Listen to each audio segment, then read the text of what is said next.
So we're gonna take a look in my sketchbook. This one is the one that I just most recently filled up, and I fill up a sketchbook apparently every about 3 to 4 months. So this one is fall spring. So we're gonna take a look inside of my what I started in fall, and I just now ended in March of 2018. So the cover got ripped off because I'm very violent with my sketchbooks. This is the first page. I just doodled a little octopus coming out of the water, and here's a character for the Cyclone world. She is the keyboard player. She's a robot, and you'll see more of that from Cyclone. And then here's the manager. This is Cyclone's tour manager. This is I don't know who that is. That was going to be a background character, but it's just a little too weird. Oh, some notes. Well, here is when we were in the studio with Clatus. I was just writing down some lyrical ideas. So maybe I'll just read that real quick. It says, "Observe your resentment and the dark fantasies that impulse and integrate. I know to travel alone, to not waste time to answer the phone. I know the barrel is never loaded until it is pointed at me. It's useful to be dangerous, built in a sense of fair play. Even if you can win, you shouldn't, not all the time. And don't cry when you miss. Aim hammer high, a higher contender, where worlds unfurl. The highlight of the revenant sunrise steals me. The wind from the mount chills me. To weather the stern, the symbols discerned, and a call to peace." And then this is some sort of little maze I've penciled. It says to ask. Here's another one titled The Chaos Dragon. I didn't really finish this, but you can see those little guys are tumbling all over, just playing with motion. And it says, look at them to tell what they are thinking. Pay attention. Look at what is not going right. This is where all the info is. Your energy will tell you why you're a fool. It doesn't matter, because life is rough. As the energy emerges, there's chaos and internal war. That's the crucible by which rebirth shall be untold. I will free the masses by my soul. Chaos Dragon, be unfurled. So these were used in some of the new Clatus songs. Lyrical content. So that was from the studio, when we were in the studio in January. Here's one that looks like a little praying lady. Just quick sketches. A lot of these ideas are just to get them out of my head and onto paper real quick. I know the detail is lost, but it says discipline, courage, balance, and motivation. And then bottom it says make yourself worthy. So here's one that took my fancy a little bit more to color it. Little character, a robot guy. It says regard yourself as a loaded weapon.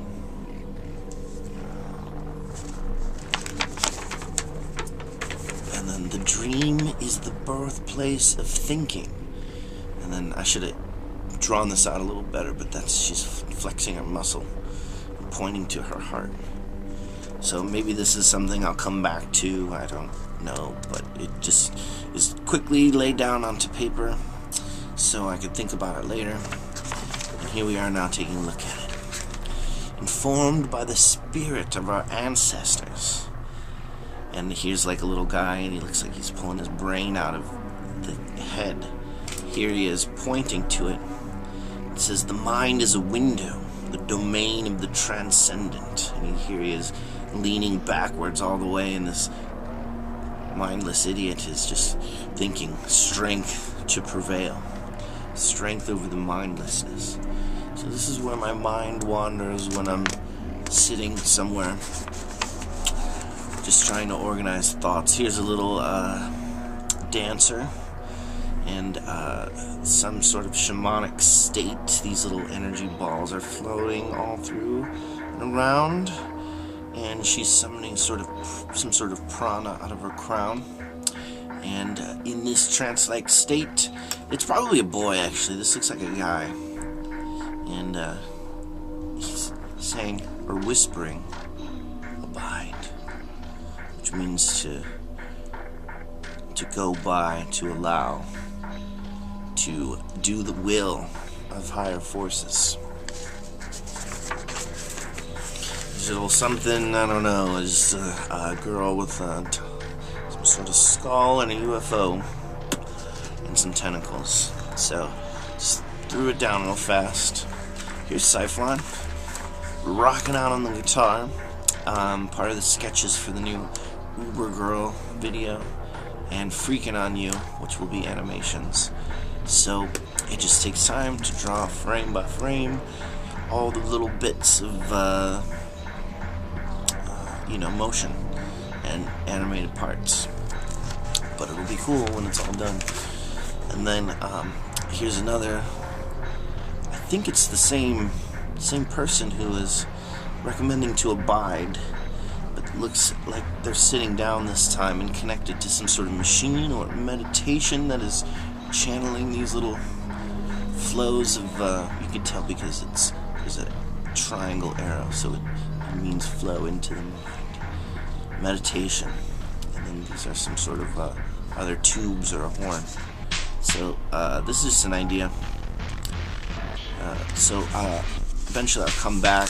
I'll keep reintegrating these ideas. Was I wrong? And then here's some sort of wheel. She's summoning the wheel. Again, someone using meditation to look into third eye level visions. So, this wheel probably really isn't there. It's some sort of projection. These are some weird doodles of ideas. This is like a little guy with a gas mask. More depth, as you see this little crazy. I mean, sometimes I'm just wandering, and when I look back, I'm like, what was I thinking here? This is some sort of little device that looks like a backpack plasma ray. This is a little bit more interesting. Some sort of sorceress summoning serpents. So here is something, or dress is a conjuration device. Here's the crystal ball. And of course you recognize this standard. Two snakes facing each other. And then the ability to summon some sort of, again, psychic, pranic conjurations. So, maybe I'll ink this, maybe this was just an idea moving forward. Here's a Kachina, which is a spirit dancer. Maybe not even from this world. Some sort of bizarre masked dance ritual. And this symbol came to my mind while I was just thinking aloud about these dancing Kachinas just in the wilderness, in the fog, doing their marches to drums and shakers and opening portals with their ritualistic dances. Here's another goddess, again using the chakras on the palm of the hands to emanate a pranic field, magnetic field. You'll see this circle entwined by circles.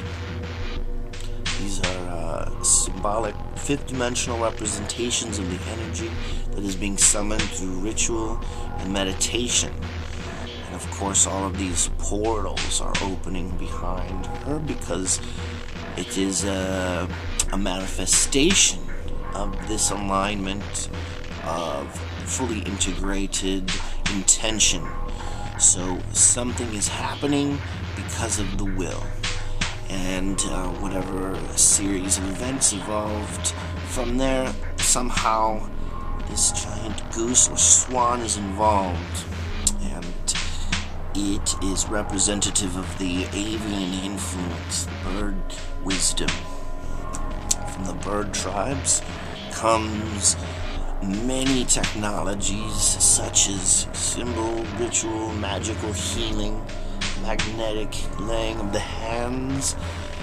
It's, I think, a part of human ability, processes, and history that is long forgotten, that tries to awaken itself within the pages of my sketchbook. Well, here's another one. Some Celtic patterning. You'll see that repeated. I've been attempting to get the flow, because there's a definite flow to Celtic patterning. And again, she's using her temple, her wisdom center, the crown chakra, to summon forth these emanations. So whatever ritual is involved is conjuring many-dimensional, manifestational, serpent-like, coiled, symbolic tethers, which I think is embedded deep within the genetic memory. So whatever is inside of the mind is culminating in these types of thoughts and visions and illustrations. Here's another attempt. China's dancing. And this is a lot more ephemeral and not as finished, just sketching the motion, capturing those facets of movement. Now, it's not always accurate, but I mean, looking back, I can see the idea, and then I'll take this to the next stage in another sketchbook and kind of flesh these dancing spirit creatures into something more tangible and physical. Siphon selfies? Who knows? We'll see. Siphon on Instagram. Here's another awakening. Just trying to get those shapes of the head of someone just realizing something. A dawning. A final blessing. Not a lot of detail, just ideas. So here we come back, and I guess I had liked the idea of the hand reaching to someone else's hand. So someone is raising up the vibration and initiated with these kind of satyr horns or emanations symbolic of nature. So this is the divine goddess connecting with the earth, and those natures flowing through, rising up, the serpent. And the eyes are the portals of God, seeing into this realm and into this dimension to feel whatever sensations, bliss or otherwise. It's all a sensation ritual, isn't it? And then here is a picture of what looks like an older sage giving advice in some sort of temple complex. And he is supposedly saying the universe is old and its politics are ancient and complex.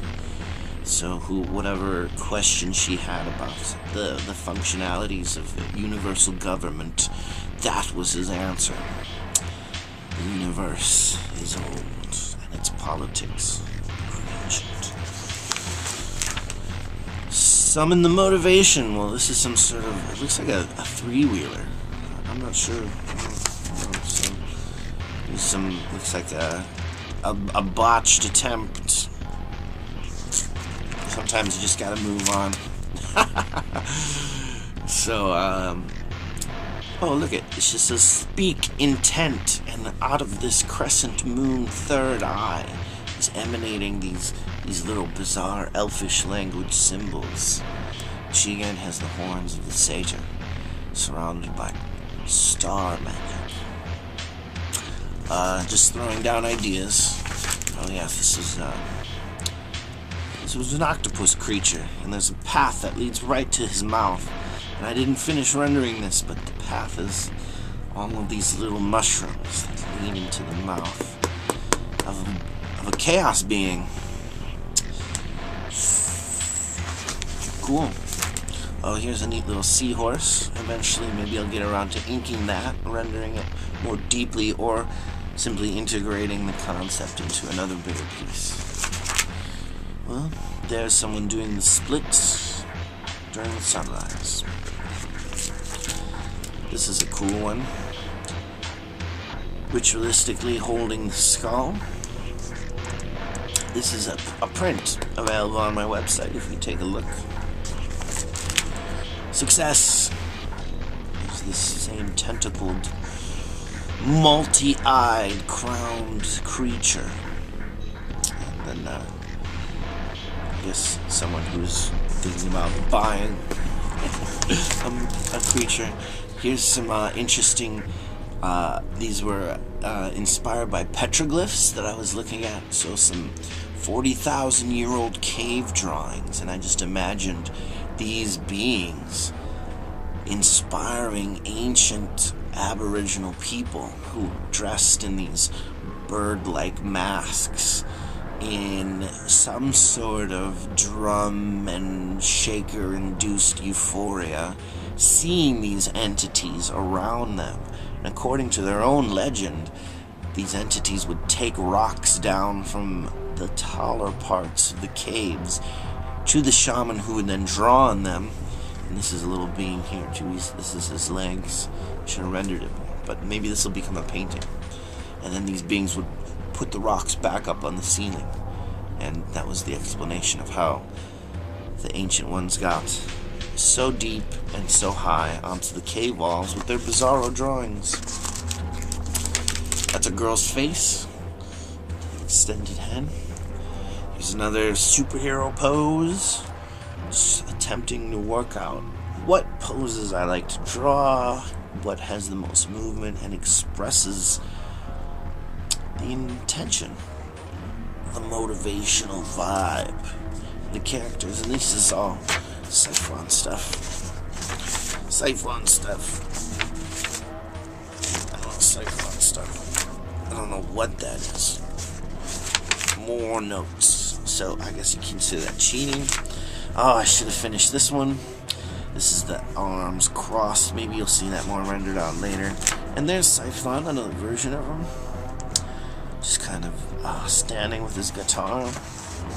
Oh, and then there's the Siphon bass player. Looks more like some sort of bee-like He-Man creature. Come back to that. Here's some other character. Apparently, no mouth, just eye holes. Wizard-like thing.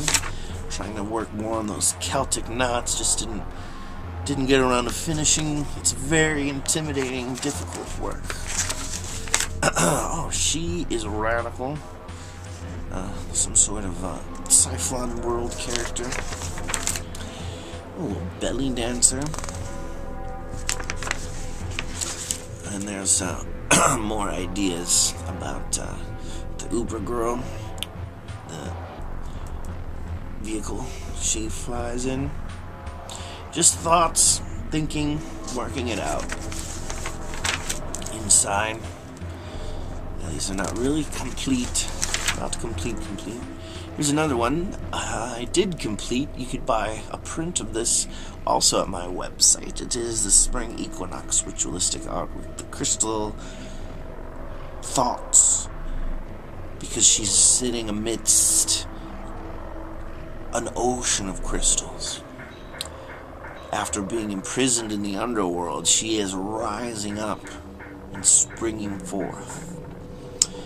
And this is reason to celebrate with some commemorative ritualistic art prints that are available at TomDenney.com. Oh, here's some more caricature design of Siphon. Just figuring out his height and what he looks like. Again, Instagram, Siphon. Here's a mushroom king. And then maybe that's his elfish confide of Saturn, the representative lots of ideas. There's someone drawing a circle. It's not really finished, but judging by this spinal column, it's very malnourished. There's the Uber girl. Just a thought. Connected somehow to ancient Egypt and perhaps even Atlantis. Here's another idea, maybe the higher self version. The Uber girl looks something like one of these characters here, with the crown and the intentional hand gestures and ritualized expressions. Well, here's a change of pace. A nice screaming monster. This might go good on a skateboard, who knows? Sometimes I just like to get down like that. Sci-fi again, rocking out. It says here, drugs and immense pleasure, plus clarity. I don't know if that's possible. Look at this fellow, some sort of genie. And this coiled serpent on his third eye is emanating triangles, and also encapsulated by DNA strands. Funny fellow. Oh, I didn't finish this one. That's how it goes. And, look at her, a little earth spirit. This is the kind that summons forth in the spring the little seedlings. It's a sprouter elf. So, I imagine this creature running through your yard, helping all the little new spring plants to sprout. Confuse and mesmerize. This is a strange character. That's his motto. An intent in controlling at times, cultivate influence, and I don't see. So sometimes I make notes and I can't even understand what I'm trying to express about this character idea. So that's him. Here's a more balanced version. This fellow looks quite integrated. He's got his pet parrot and his pet salamander on his shoulder, if you can't tell what that is. So this looks like a peaceful being that would come and give you great wisdom in a time of questioning. And here's another guy with a big head, almost like an insectoid thorax. He's summoning forth a whirlwind of eyeballs and clandestines in one circle and spiral.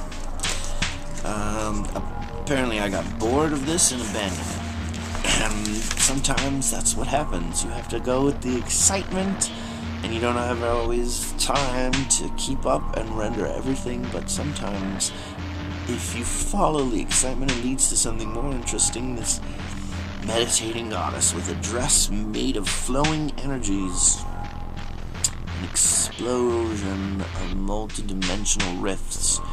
I feel like when I draw angles like this, it's symbolic of a multi-dimensional portal opening. Each one of these is a sliver into some other realm, and it is through the focused meditation that these all come into alignment and merge with that pranic magnetic energy of the palms. And this is where anything can happen, full control. So all aligned, all balanced. More craziness. So I love these moments late at night, about right before you fall asleep, and you force yourself to draw something. This is what came forth, this very bizarre fractal spiral, almost like a Guy Aitchison meets Picasso kind of shape. And here's another version, but slightly more realistically rendered. Some sort of elf creature, third eye juice spewing out, spiraling out, fractaling out, shooting distant into space and some sort of centipede character that spirals around it. I think that represents fractalization, so the endless outpour of nature and creation. Not necessarily that this is choking. But, again, more conjurations. This is some sort of reptilian type being woman, and she's summoning forth some sort of... Looks like I could spend a lot of time if I decided that this would be valuable to render out all these little tentacle arms in fractal flow. So again, but this is just a sketchbook. I'm just jotting down ideas, and I rarely get to share them, and so maybe this will be of value or interest to some. Here's Cyclone again, a different character to go with him, another sidekick, or he's holding some sort of guitar. Just ideas, I just gotta jot them down. Not always positive where they're going. Here's a nice little Celtic elf creature. And I guess she's very connected to the goddess energy. There's a pine cone right on the forehead of the Celtic elf. Imagine our most ancient ancestors having features like this, even to the point of the ears. You never know. Wholeness and harmony. So it looks like this being is petitioning, using once again that pranic portal opening on the center of the palm. It's magnetic energy source, and it looks like it's summoning UFO, and I guess this is meant to be more energy emanating from the third eye. Here's a spiral. I often make intense sound effects when I'm drawing. Even if I'm not rendering it out properly, it's just capturing those moments of ideas of energy and flow. And where these words come from, I don't know. It's just a compulsion to jot them down. But when I read back to words like wholeness and harmony, I get those sensations and I enjoy it. There's another balancing finger, and here it says programmable matter, which is what we are surrounded by in this dimension. So this being is tapping into that programmable matter matrix. And you see the third eye spewing out of her crown chakra, spiraling into the distance, and being sucked into a magnetic vortex that's coming out of the third eye and back around. And her pranic hand palm magnetic center is projecting out and creating a vortex of intentional manifestation. And here it is, her solar plexus is like a sucking vortex projecting out this new programmable matter. And that is my thesis statement for how this third dimensional reality really works. But it's just an idea, and I can't prove it other than the fact that I can draw these things, because they start inside of the mind, and I have pencils and pens, and they're made of matter, and this is how I program my sketchbook. If that makes sense. Here's more attempts at Celtic patterning. It's very, very something about it. It's a challenge. I was trying to do some tutorials of how they make these spirals. It's very impressive to anyone who's mastered it. Energy field merging, that's what it says. And I think that has something to do with when the ancients were making these spiral patterns and carving them into their armor and into their homes, to their furniture, to their ships, to every part of their culture. I think it was an aspect of their spiritual nature, an aspect of their religion. And that has to do with energy field merging, programmable matter. The Mahabharata. And the 5th book tells of Gurkha. And here's a drawing some sort of samurai sword-wielding woman, perhaps destroying the demons. Here's another one, an explosion of meditation, just an idea. Here's the serpent rising, coiled at the bottom, rising up. The all-seeing pranic palms, almost like hamsas. I imagine it kind of like spiraling out as you're doing ritual, being on all these dimensional planes at the same time. From a certain point of view, I imagine this is a 5th or 7th dimensional perspective on a 3rd dimensional being involved in thoughtful prayer. So imagine this, you're just doing a little blessing on your dinner or something simple, like breathing in and feeling the moment, yet from a higher realm it looks like you're expanding in these ways, almost deity-like unfoldment. So this is just an imagining those little moments being divine. Oh, and here's another creature. This is a UFO. And on her third eye, projecting out in all directions. The intent of this being. Always in balance, always connected, and always sacred. Here's, this is a map of the Alucard characters. Mr. Suitage, Mr. Turk, how they connect to NASA, the Desert Cult, insectoids, just ideas. You'll have to go to YouTube/Cyphlon to see more about Alucard. And here's a final au revoir. I hope you subscribe to my YouTube channel to check out more drawings and animations and more about Cyphlon as it comes to fruition. And thank you for hitting the like button.